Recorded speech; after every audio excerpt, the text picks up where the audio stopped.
Please subscribe to Facetv Africa and turn the notification on. Facetv Africa, ẹ jọ̀ọ́, subscribe, hete. Face TV was Swoby.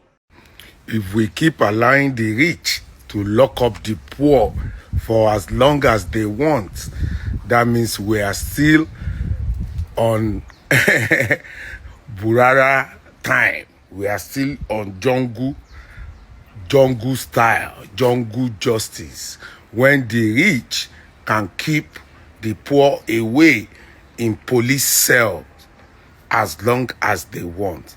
That is jungle republic.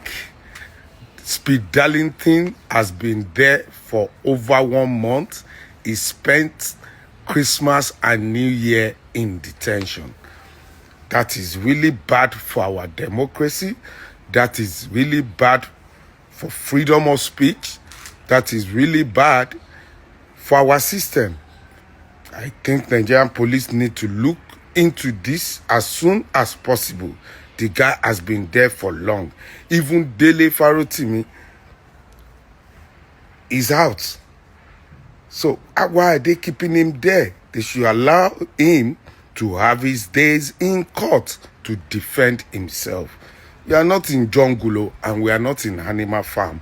It is time to release Speed Darlington. It is now looking like oppression. Please subscribe to Facetv Africa and turn the notification on.